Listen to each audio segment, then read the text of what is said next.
bu anlaşma, bu arada bu anlaşma değil maalesef. Mütabakat, yani çerçeve bir anlaşma. 60 gün içerisinde anlaşmaya varılması bekleniyor. Bu imzalanan belge 60 günlük bir şey. 60 günün sonunda eğer gelişmeler olmuşsa, özellikle nükleer konusunda, Hürmüz Boğazı da tabii buna bağlı. Hani bir anlaşma imzalanacak. Bu tamamen çerçeve bir metin, mütabakat metni. 60 gün boyunca birbirimizi bombalamayacağız metni ve Hürmüz Boğazı açılacak metni. Trump bunu açıkladığında şöyle dedi: dünyanın gemileri motorlarınızı çalıştırın, petrol aksın. Ve gerçekten de dün galiba 25'ten fazla gemi geçti. 8 milyon varil ham petrol ya da 10 milyon varil ham petrol deniyor. Hani bu anlaşma Trump'la İran Başbakanı arasında imzalandıktan sonraki tek gerçekleşen şey de bu. Başka hiçbir şey gerçekleşmedi. Çünkü anlaşma metni hakkında işte bir İran'dan 14 madde geldi. Ama bu 14 maddenin bir kısmını Trump hiçbir şekilde kabul etmiyor. Dolayısıyla bence buna hani bu mütabakatın iki tane temel somut sonucu var diyeyim. Bir tanesi, ABD bir süreliğine İran'ı bombalamayacak ki bu da ne kadar sürecek o da belli değil. Çünkü hem Trump hem Vance eğer İran üstüne düşeni gerçekleştirmezse bombalayabiliriz dedi. Gene bugün Trump bir İsrail televizyonundan yaptığı röportajda eğer İran nükleer çalışmalarına devam ederse nükleer nükleer tesisleri birazcık vurabilir. Yani diye bir cümle kurdu televizyonda. Yani kabaca bir mutabakat diye bahsediyorsunuz ama mutabık kalınmamış. Gayet ironik bir durum açıkçası. Evet, yani hani bu çerçeve metinin 60 gün süresince iki tane kuralı var. Bir tanesi ABD'nin Hürmüz Boğazı'nda koyduğu ablukayı kaldırdı. Dolayısıyla İran'da gemilerden para almadan geçişe izin verdi. İşte bu sayede 25 tane gemi geçti. 88 milyon ham petrol geçti ve bu 60 gün içinde bunun geçmesi, yani Hürmüz Boğazı'nın savaş öncesi durumuna dönmesi bir tane hedef. İkincisi de ABD'nin işte İsrail'le birlikte İran'ı bombalamaması 60 gün boyunca beklenen. Bunun dışındaki söylenen bütün maddelere baktığınızda İran'ın söylediği maddelerle ABD'nin kabul ettiğini iddia ettiği maddeler birbiriyle örtüşmüyor. Örneğin işte bu 300 milyar dolarlık bir fon açılacağı hikayesi. İran tarafı bunu söylüyor. İşte böyle bir fon açılacak, özellikle Körfez ülkelerinden alınan paralarla. Trump diyor ki böyle bir şey yok diyor. Bu yani böyle bunun 80 milyon dolar diye bir talebi haberi de geçti az önce mesela. Orada da bir şimdi sıkışmışlık ABD'nin var. el koyduğu İran'ın varlıkları var. Hem Körfez ülkelerinde hem diğer ülkelerde.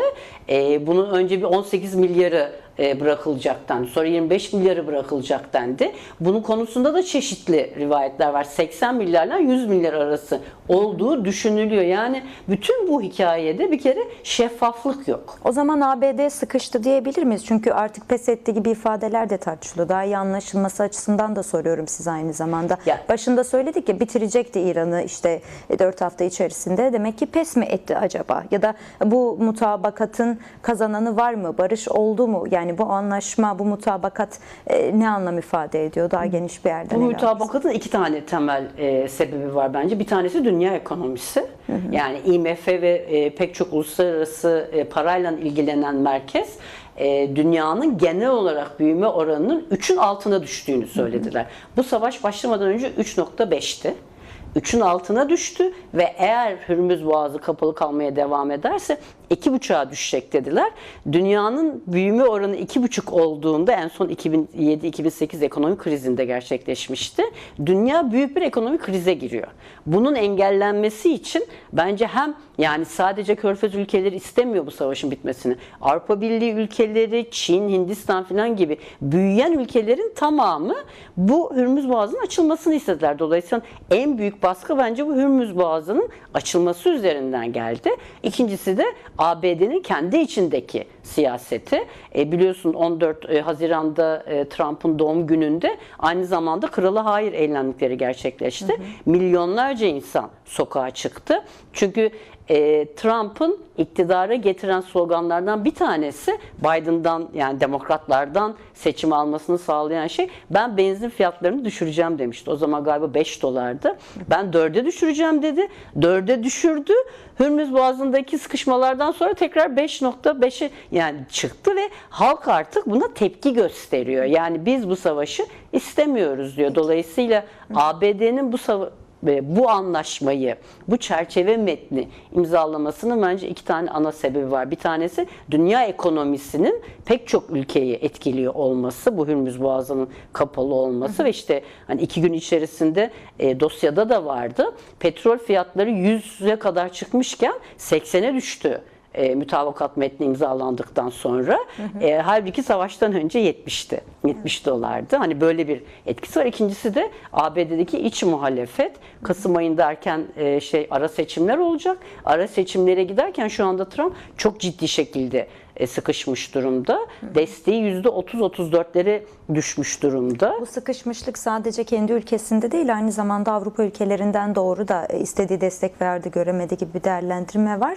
Bunu da ilerleyen dakikalarda işlemek isteriz. Ancak biraz daha yine son dakikalarda, son saatlerde yaşananlar üzerinde konuşacak olursak, anlaşmanın hemen ardından İsrail Lübnan'ın güneyine yönelik bir saldırı gerçekleştirdi ve yoğunlaştırdı da açıkçası. Hatta bugün yine başta söyledik, İsviçre'de buluşulması planlanan bir görüşme vardı ancak son anda iptal oldu. Bu ne demek oluyor peki? Ya günün sonunda çarşamba akşamı Trump'la İran Başbakanı metni imzaladı. Metnin altında ikisinin de imzası var artık. Yani dolayısıyla ve işte ABD donanması Hürmüz'deki ablukayı kaldırdı. ABD bence 60 gün boyunca da bu saldırıları ara verecek. Hani bu mütabakat, Vance de zaten açıklama yaptı. Bu mütabakat devam ediyor. Zaten mütabakatın kendisi 60 gün içerisinde maddelerin teker teker konuşulması ve nihai karara bağlanmasıydı. Bir açıklama geldi çünkü ABD Başkan Yardımcısı Vance'in görüşmelerin ertelendiğini doğrularken diplomatik temasların tamamen sona ermediğini ve taraflar arasındaki kanalların açık tutulduğunu da belirtti. Ve Hürmüz Boğazı da açık şimdilik. Yani bu İsrail ve Netanyahu açısından bu anlaşma çok büyük bir kayıp olarak kabul ediliyor. İsrail basını pazartesi günden bugüne ve İsrail'in muhalefeti, Netanyahu muhalefeti, hem sağdan hem soldan muhalefet yapanlar bu anlaşmanın İsrail'e zarar veren bir anlaşma olduğunu söyler. Çünkü bu anlaşmanın içerisinde İsrail'in Lübnan'a saldırısı da sona ermesi de isteniyor. İsrail ise hani Güney Lübnan'ı işgal etmiş durumda. Güney Lübnan'daki yapıları, binaları yıkıyor. Lübnan halkı geri dönemesin diye. Hani böyle bir büyük başarı kazanmışken kendisi açısından binlerce de insan öldürdü. 10 binlerce insan da yaralandı. 1 milyona yakın insan da iç göç yaşadı bu arada Lübnan'da. Hani böyle bir tırnak içerisinde kendi zaferini kazanmışken bu anlaşmayla Lübnan'dan geri çekilmek istemiyor. Bu arada bu anlaşma imzalanmadan önce Netanyahu ile Trump arasında da çok sert tartışmaların yaşandığı haber sitelerine düştü. Yani önceleri böyle kapalı kapılar ardında dedikodu şeklinde geliyordu. Ama örneğin Trump G7 zirvesi sırasında Avrupalı liderlere bol oranda Netanyahu'nun kendisini dinlemediğini, Lübnan'a saldırmaya devam ettiğini, örneğin şöyle dedi: yani bir insanı yakalamak için bütün bir binayı yok ediyorlar. Bu kabul edilebilir bir şey değil dedi. Vance bence çok daha ağır konuştu. Vance dedi ki İsrail'in kullandığı silahların neredeyse 3'te 2'sini biz üretiyoruz, biz satıyoruz. Amerikanlıların vergilerini orada harcıyoruz ve buna devam etmek istemiyoruz diye daha da net bir açıklama yaptı. Netanyahu ve İsrail bence şu anda bu anlaşmayı bozabilecek bir yol bulmaya çalışıyorlar. O yüzden Beyrut'a pazar günü yani mütabakatın açıklanmasına saatler kala Beyrut'a saldırdı ki daha önceden Trump Netanyahu'ya saldırmaması konusunda Beyrut'a saldırmaması konusunda Netanyahu uyarmıştı. Evet. Yani burada şu anda sorunu büyütme potansiyeli taşıyan İsrail'le ABD'nin arasındaki bence ilişkileri test edecek birkaç gün yaşayacağız. Çünkü şey sorusunu da sorduruyor. Bu hani sizin bahsettiğiniz özellikle ekonomik verilerle de açıkladığınız 300 milyar dolarlık fon gibi kritik maddeler de varken yani şimdilik kağıt üzerindeki maddelerden bahsediyoruz.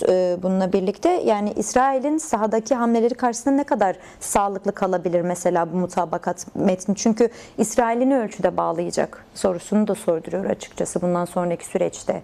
Bence her ne kadar Trump İsrail televizyonuna İsrail isterse nükleer tesislere saldırabilir dese de ABD ve Trump şunun çok net bir şekilde farkındalar.